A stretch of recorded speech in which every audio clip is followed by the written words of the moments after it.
Film ini menceritakan tentang kehidupan seorang wanita muda yang bertahan hidup sendirian. Demi kebutuhan hidupnya, biaya kuliah, biaya sewa tempat tinggal, dan biaya obat pacarnya yang sedang sakit. Dia rela mengambil banyak pekerjaan demi semua itu. Wanita cantik ini bernama Lucy. Film diawali dengan ditunjukkannya pekerjaan-pekerjaan yang diambil oleh Lucy. Dari menjadi kelinci percobaan eksperimen di fakultas kedokteran, dengan dikasih lihat adegan Lucy memasukkan selang ke dalam tenggorokannya. Kalau aku lihat sih anjir, ngilu banget sih. Jangan dibayangkan ya. Kemudian Lucy juga menjadi pelayan restoran, bekerja sebagai tukang fotokopi di sebuah perusahaan. Bahkan di malam harinya, Lucy juga sampai menjadi seorang pelacur di klub malam. Itu semua dilakukannya demi bisa bertahan hidup. Di kesibukannya bekerja, Lucy juga menyempatkan untuk berkunjung ke rumah pacarnya. Pacarnya ini dipanggil dengan julukan Birdman oleh Lucy. Birdman, manusia burung, manusia buung. Kita sebut aja buung ya. Buung apa itu lagi? Ada aja julukannya. Buung menderita penyakit kanker stadium akhir, tapi dia tidak mau dirawat di rumah sakit dan lebih memilih melakukan pengobatan di rumah saja. Lucy rajin datang untuk menyediakan makanan dan obat untuk buung. Nggak apa lah ya, aku manggil buung. Namanya juga panggilnya Birdman, agak sulit untuk diucapkan. Dari sini saya merasa heran saja melihat Lucy, walaupun dia melakukan pekerjaan sebagai seorang pelacur, tapi masih bisa tetap setia menemani di masa-masa akhir hidup pacarnya.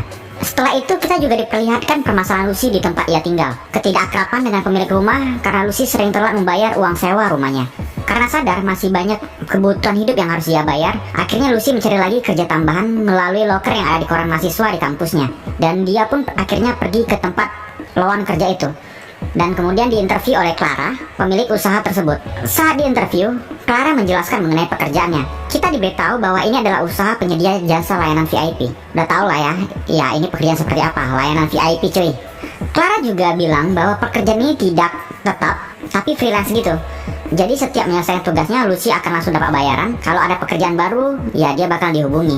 Walaupun pekerjaannya seperti itu, Clara juga memberitahukan bahwa vaginanya tidak akan dipenetrasi dan vaginanya adalah kuil. Oke, aku ulangi, vaginanya tidak akan dipenetrasi. Yang nggak tahu apa itu penetrasi, aku kasih tahu. Singkatnya, penetrasi itu bersatunya alat kelamin pria dan wanita. Nah, itu dia. Jadi udah paham kan? Jadi aku nggak perlu jelasin lebih dalam lagi kan guys. Terus si Lucy malah bilang, vaginaku itu bukanlah kuil. Ya iyalah, karena kita dari awal juga udah tahu bahwa si Lucy juga bekerja sebagai pelacur di klub malam, makanya dia bisa bilang seperti itu. Kemudian Lucy diperiksa fisiknya juga dengan cara menyuruhnya melepaskan baju. Kemudian Clara memanggil asistennya Thomas untuk mengecek tubuhnya si Lucy. Jadi tubuhnya si Lucy itu dicek apakah ada bekas tindik, tato, ataupun bekas luka pada tubuhnya. Dan akhirnya Lucy diterima di pekerjaan itu. Sebelum melakukan pekerjaan itu, Lucy diberikan fasilitas pembersihan diri seperti manicure, pedicure, dan bulu jembatnya pun juga dibersihkan. Akhirnya Lucy mendapatkan tugas pertamanya dari Clara. Jadi di tugas pertamanya ini, Lucy ditugaskan menjadi seorang pelayan dengan hanya menggunakan BH dan celana dalam saja. Awalnya Lucy terkejut gitu kan. Tapi ya sebenarnya kita juga tahu bahwa awalnya Lucy juga bekerja sebagai seorang pelacur di klub malam. Bagi dia ya tugas ini bukanlah apa-apa. Jadi di rumah ini ada sebuah acara yang dilakukan oleh sekumpulan lansia. Mereka melakukan makan malam, yang dimana di sini mereka dilayani dengan pelayan-pelayan wanita yang berpakaian setengah telanjang. Dari sini kita bisa lihat perbedaan Lucy dengan yang lainnya. Yang senior-senior pakai corak hitam, sedangkan Lucy berwarna putih. Ya dari sini kita nampak bahwasanya Lucy adalah anak baru.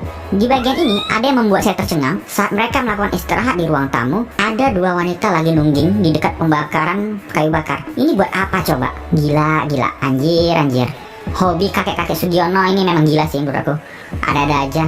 Usia tinggal satu kalender aja buat aneh-aneh. Tapi karena bayarannya juga besar ya makanya Lucy mau melayani mereka.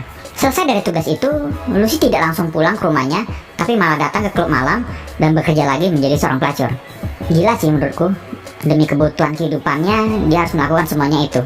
Keesokan paginya pulang dari klub malam, Lucy langsung ke rumahnya si Buung, rumah si pacarnya. Kita diperlihatkan dengan kesedihan si Lucy yang menangis karena tahu si pacarnya ini, si Buung Man ini, tidak akan lama lagi akan meninggal. Nggak ngerti sih bagaimana perasaannya si Lucy. Padahal si Lucy juga baru pulang dari klub malam loh. Tapi karena dia juga akan ditinggal oleh pacarnya, ya pasti sedih. Dan Lucy pun menangis. Kemudian di saat Lucy kuliah, dia dihubungi oleh Clara bahwa dia mendapatkan tugas barunya. Lucy pun kembali dijemput oleh supir dan menuju ke kediamannya si Clara.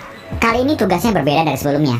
Lucy diberikan ramuan teh pucuk oleh Clara, yang dimana Clara memberitahunya bahwa dia hanya akan tertidur pulas, bahkan bermimpi pun tidak. Saat dia terbangun, dia pun tidak akan tahu apa yang telah terjadi padanya. Setelah meminum ramuan teh pucuk itu, akhirnya Lucy pun bobok cantik di kamar. Dan ternyata saat si Lucy sudah tertidur pulas, datanglah Clara dan kakek Sugiono ke kamarnya. Kalau kalian masih ingat, kakek Sugiono inilah yang kemarin ada di jamuan makan malam telanjang itu. Ngapain kek? Sebelum melakukan aksinya, si kakek Sugiono ini berbacot dulu. Ngomong panjang lebar mengenai masalah pernikahan dengan istrinya yang tidak harmonis. Mau mantap-mantapan aja harus membaca dulu, kek. Selesai si kakek ngebacot, Clara pun memberitahukan kepadanya hanya ada satu larangan yang harus dipatuhi, yaitu tidak boleh terjadi penetrasi. Pokoknya kau nggak boleh masuk ke make-nya dia.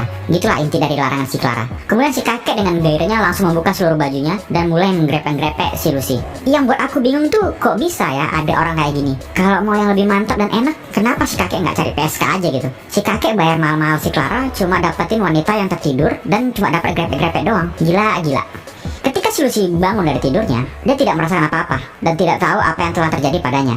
Keesokan harinya, Lucy mengalami banyak cobaan dan kesedihan secara beruntun. Pacarnya si Boom atau Birdman akhirnya meninggal dunia. Kemudian dia dipecat dari pekerjaan tukang fotokopinya dan dia juga diusir dari kontrakannya. Kemudian dia pergi dan menyewa apartemen. Karena sewa apartemen yang mahal, Lucy pun meminta kepada Clara agar diberi pekerjaan lebih. Sampai suatu saat, ia kembali melakukan pekerjaan bobok cantik lagi, dan kali ini kakek Sugiono-nya lebih kasar dan sange kepada tubuhnya Lucy. Sampai-sampai si kakek Sugiono ini melukai telinganya Lucy dengan api rokok. Ketika sudah tersadar dan perjalanan pulang, Lucy merasa heran mengapa ada luka di telinganya. Karena penasaran dengan apa yang terjadi selama dia tertidur, Lucy pun membeli kamera mini untuk merekam apa yang terjadi padanya saat tertidur. Keesokan harinya, Lucy mendadak dipanggil oleh Clara lagi untuk pekerjaan seperti biasanya. Sebelum meminum ramuan teh pucuknya, Lucy meminta kepada Clara agar memberitahunya apa yang terjadi padanya selama ia tertidur. Tapi Clara tidak mau memberitahukannya, karena itu adalah hal privasi kliennya. Setelah selesai meminum ramuannya, Lucy kembali tertidur di kamarnya. Tapi kali ini, ia memaksa badannya untuk bangun.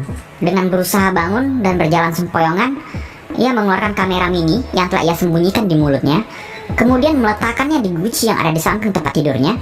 Setelah itu Lucy pun kembali tidur di kasurnya. Kemudian tidak berapa lama, masuklah Clara dan kakek Sugiono. Ternyata kali ini kakek Sugiono yang pertama kali menggrepe-grepe si Lucy datang kembali. Tapi yang anehnya, si kakek Sugiono ini meminta si Clara untuk dibuatkan ramuan teh pucuk juga.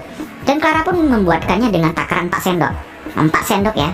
Si Lucy aja yang 1 sendok udah tepar nggak sadarkan diri kayak mayat, apalagi 4 sendok. Metong lah. Dari sini kita bisa lihat, tampaknya si kakek Sugiono ini mau mengakhiri hidupnya dengan keadaan mati damai tidur bersama wanita yang ia sukai. Kakek Sugiono itu pun akhirnya meminumnya. Keesokan paginya, Clara kembali masuk ke kamar dan membukakan jendela kamar itu. Clara pun memeriksa keadaan kakek itu dan ternyata sudah meninggal.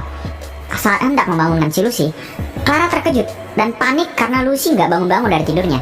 Si Clara menggoyang-goyangkan badannya, menamparnya sampai memberikan napas buatan. Dan akhirnya Lucy pun sadarkan diri. Saat si Lucy sudah terbangun, kemudian si Lucy melihat ada seorang kakek telanjang yang tidur bersamanya. Lucy pun menangis sekeras-kerasnya karena ternyata ia tahu pekerjaan yang selama ini ia lakukan. Di bagian ini, saya jadi bingung, kok bisa ya si Lucy menangis? Bukannya tidur bersama pria lain itu sudah biasa baginya di klub malam? Ada yang aneh. Film pun berakhir dengan ditunjukkannya isi video yang berasal dari kamera pengintai Lucy, yang dimana isinya hanya adegan Lucy tidur dan kakek Sugiono yang tertidur di sampingnya. Tamat.